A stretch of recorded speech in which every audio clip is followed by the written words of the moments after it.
Hey everyone, my name is Ryan Lanteigne. I'm a drift judge. I judge different series around the world. Formula Drift USA, Formula Drift Japan, Super Drift Brazil, the Russian Drift Series, Pro Drift Peru, Qatar Drift Championship, Yatville Drift Series in Scandinavia. There are a few others I can't remember at the moment, but what I'm trying to get across to you is that I judge a lot of different drift events internationally. I know what you're thinking, not another idiot with a YouTube channel. I'm hoping that I can bring you some original content and some educational content about drift judging. My goal with this YouTube channel is to share some of my drifting knowledge with you. I'm going to try to demystify judging a little bit, explain some of the background, why the rules are the way they are, and why we judge certain battles the way that we do.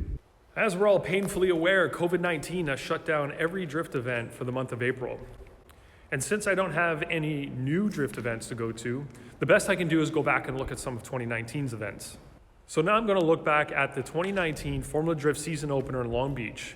I'm going to look at some of the less ideal qualifying runs and break down why they were judged the way they were. And then we'll look at some of the better qualifying runs and show you what exactly it is we're looking for as judges. All right, enough about me. Let's have a look at the 2019 Formula Drift Long Beach qualifying session. Now, before we look at some actual qualifying runs, I should probably explain the driver briefings. We generally hold 3 per event, and the first one is a very generic overview of what the track map looks like. So we're going to show the drivers where the scored areas are on the course, and then we're going to show them the decel map. And that's pretty much it from the judging perspective. There'll be a couple of things from the track staff to explain safety, ingress and egress from the track, and things like that. The second briefing we hold is the qualifying briefing, and that's the briefing I'm going to go over right now. The third briefing is the tandem briefing, and I'll do that in another video. But for now, we're going to look at what the qualifying briefing looks like. This is an unedited copy of what I showed at the driver briefing at Long Beach in 2019. And right away, you'll see that we show the track map once again. We would have already showed it in the general first meeting. The drivers and teams already know all of this, but we go over it one more time to make sure that everybody understands where they're supposed to be on the track. The next few pages deal with the 3 judging criteria: line, angle, and style. You can see here that in Long Beach last year, Andy was the line judge. Below his name and the criteria, you'll always see some notes from that independent judge. He was telling drivers not to cheat the line through outside zones, keep a smooth arc from outside zone 1 to outside zone 2, to leave outside zone 2 where it ends, not to forget touch and go 2, and to finish wide. Now, these notes are kind of an accumulation of what the judge saw during practice. Areas of opportunity, areas that the drivers were missing, where they were making mistakes, things they should focus on to increase their chance of getting a higher score. The next criteria on the list was Brian Eggert judging angle. His notes are lock-to-lock angle between touch and go 1 and outside zone 1. He wanted drivers to maintain angle that they had set through outside zone 1 all the way through to outside zone 2, and maintain the angle through inside clip 1 all the way to the finish line. And again, these are notes that Brian would have made during practice, areas of opportunity, and things that he thought drivers should focus on to get that higher score. The third criteria is, of course, style. Style refers to fluidity and commitment, and those 2 criteria within style always stay the same. They don't change depending on what track we go to. Fluidity refers to the rotation of the car in its own axis, and that starts at initiation. You want to see a quick, smooth, and accurate initiation from the driver. Now, when I say accurate, I mean that the car gets to the desired amount of angle in one motion. There's no stopping short and then having to add extra angle, and there's no over-rotating and having to take angle away. Now, commitment, on the other hand, deals with the forward momentum of the vehicle, and that's how well the driver is going to, let's say, throw the car towards a wall, knowing that he's just going to graze it with the bumper and keep going. And at Long Beach especially, this is important because we have touch and go 1, outside zone 1, and outside zone 2. Now, points that can be deducted on the commitment side of things are part or off throttle before initiation, the late initiation beyond the latest initiation point, and slowing down outside of any of the decel zones on the track. The next slide up in the driver briefing presentation is the decel map. Now, the decel map is going to be renamed for 2020, but it's going to function essentially the same way. Any red zone on that map right there denotes an area where the lead driver is expected and allowed to slow down. Now, in a tandem situation, that's very informative and helpful for the chase driver because they know where to expect to slow down from the lead, and they know that if the lead slows down anywhere outside of that and causes the chase driver to make a mistake, that the chase driver will not be held at fault for that, which gives that chase driver the confidence to really get close to the lead driver all the way throughout the course. The next slide, of course, is the qualifying incompletes. Very basic and simple slide. It just shows the 3 hard rules about incompletes. So spinning out, drifting in the opposite direction you should anywhere on the track, and any latchable item opening during a run. That goes for tandem and qualifying, and that's a pretty important one that was implemented quite a few years ago now that has really eliminated most of these situations occurring, which in a sense was the goal, but also to keep it fair for the chase driver that could be thrown off if a hatch comes flying open in front of them during a tandem battle. The final page in the qualifying briefing is generally for notes. Sometimes it refers to judging, sometimes there are things that don't refer to judging. Today we had spotters help from 11 to 12. We wanted drivers to remember to initiate by that latest initiation point. We wanted them to get back on throttle as quickly as possible after initiation and to pay attention to the decel zones. So now you've seen a driver briefing presentation, but that's not all we talk about in the meetings. And of course, some things go without saying because we've repeated them over and over to drivers and they just know them without us having to bring them up. One of our really tough sticking points is the handbrake pull outside of decel zones. This is one that we've beaten to death in driver briefings, debates that we've had with drivers and teams. The drivers feel like it's part of their toolbox. It's something they should be allowed to do wherever they need to, but as judges, we don't like to see it. We've repeated over and over not to do it, and it's kind of tough to find footage of someone pulling that handbrake now outside of decel zones unless they make a big mistake and they have to correct it. Which brings me to my next point, which is on throttle all the time.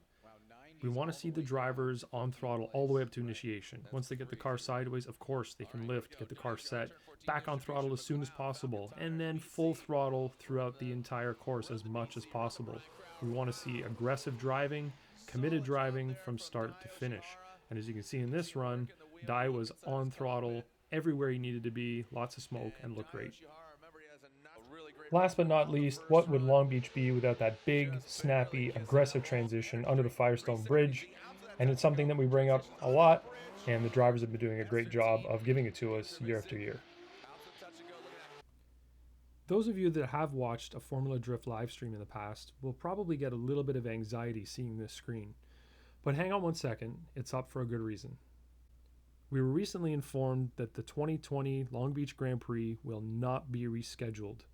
It was originally canceled because of the coronavirus, but they had thought they could find another time for it during the season. Unfortunately, they won't be rescheduling it, which means that Formula Drift cannot hold a round of Formula Drift in Long Beach in 2020 either. So the screen is up in honor of the 2020 Formula Drift Long Beach round that never was and never will be, and looking forward to coming back in 2021. All right, now that all of that stuff's out of the way and I've made you sad by informing you that 2020 will not happen in Long Beach, let's look back to 2019, and we're going to start with Joao Barrion. This run brings up an interesting point right off the bat as we start looking at these runs, and that is the understeer situation. Now, as I pause it here, you can see that Joao's front wheels are clearly straight, but the debate comes up when we look at whether or not the vehicle is still at angle. Now, for it to still be at angle, you'd have to be going into a four-wheel slide where while the front wheels are understeering, the rear are still sliding.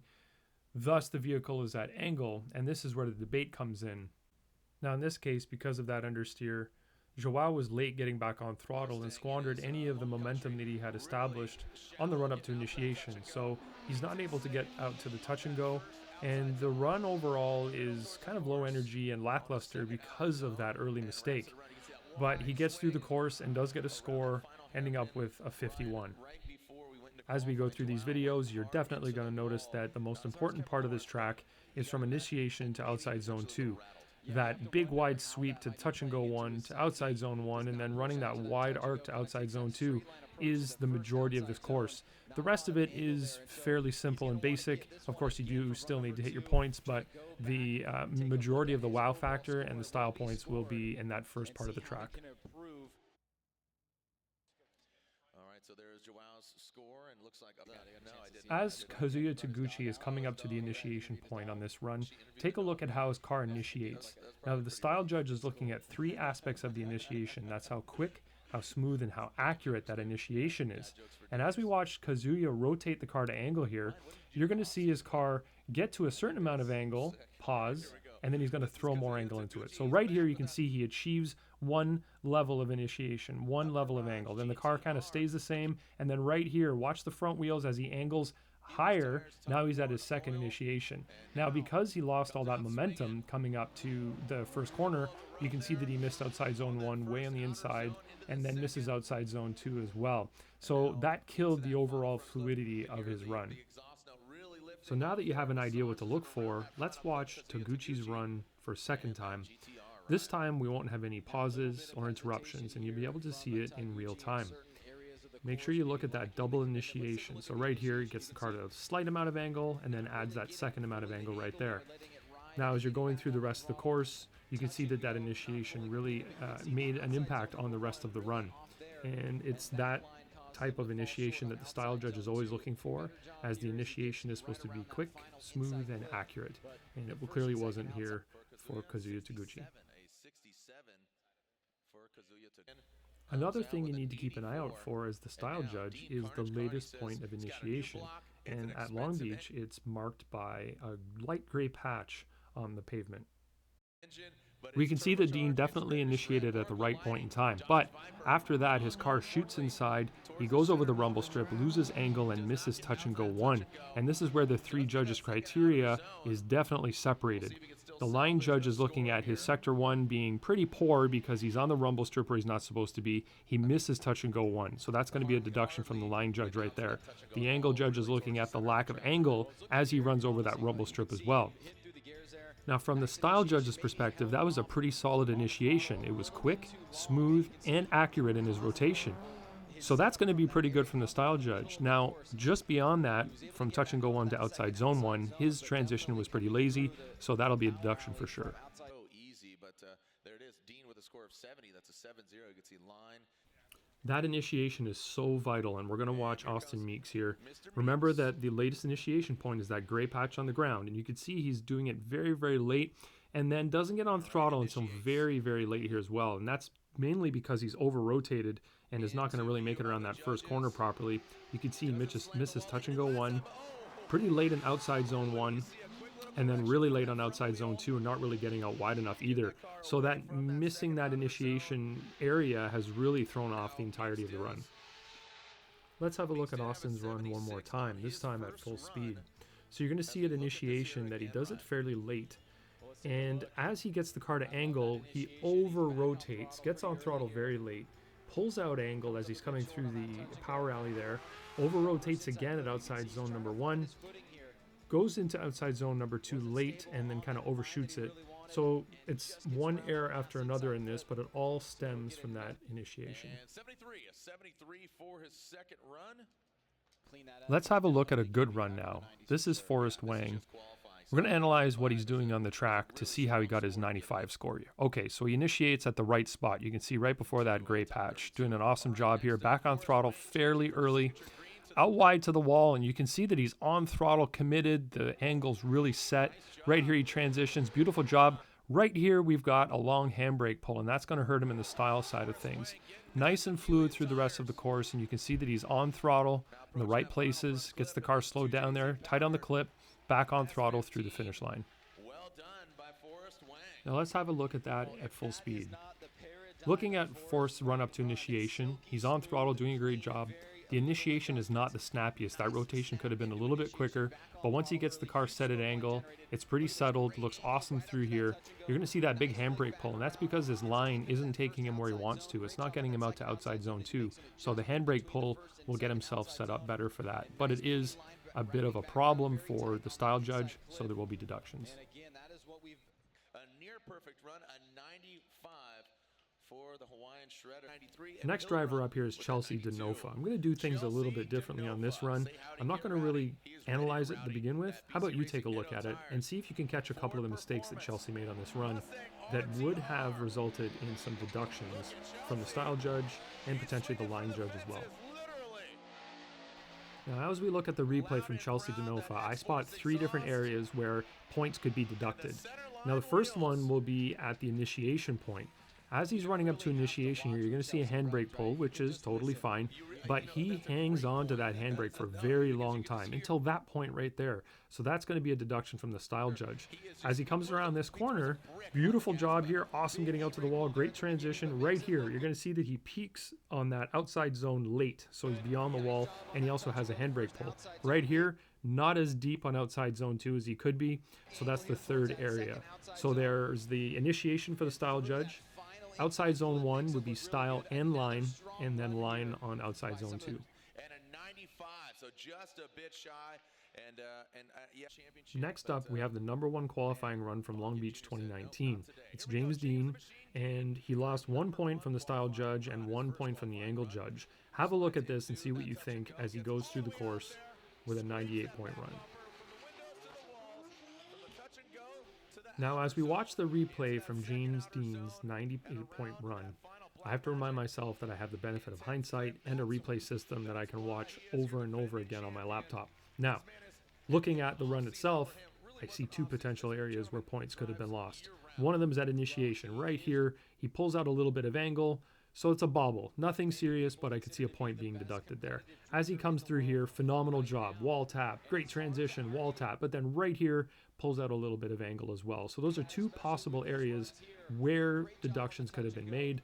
Otherwise, pretty phenomenal run, but not the 100-point run that we did see later on in the season. And as a bonus, you get to watch it a 3rd time, this time in slow motion. Now, what we ask for in the driver's meeting is full throttle through here, no handbrake use, and he delivers exactly that. That little wall tap caused a slight bobble right there, but really 2 points off of 100 points is #1 spot for this round and a phenomenal run overall. Flying all over the world, and a 98. So there you have it, an overview of the Formula Drift Long Beach qualifying session from last year, from 2019. And you might realize that judging is a pretty negative occupation. We're expecting a lot from these drivers. We're looking for perfection. And when we watch a run, all we're doing is taking that perfect score and deducting points off of it for the mistakes that the drivers make throughout the run. So instead of rewarding really good driving, we are expecting good driving and deducting for the mistakes that have been made. As a fan, you're probably working very differently when you're watching an event. You're going to reward and get excited about the good things that the driver's doing, and especially with your favorite drivers, you might overlook some of the errors that they make. But obviously, as judges, we can't react in that way. We have to be emotionless and kind of cold up there, just judging exactly what we see on the track. I assume at least one person will have watched this video, so to you, thank you very much. If you have a question or a comment, leave it below. I know that you have specific battles that you want to see me break down. I can guess which ones they are, but leave them below anyway. Let me know what you'd like to see, and I'll get to some more videos as soon as I can. Here's hoping that the 2020 season starts off soon, but until then, I'll keep posting videos from 2019, and I hope to run into you at a drift event somewhere soon.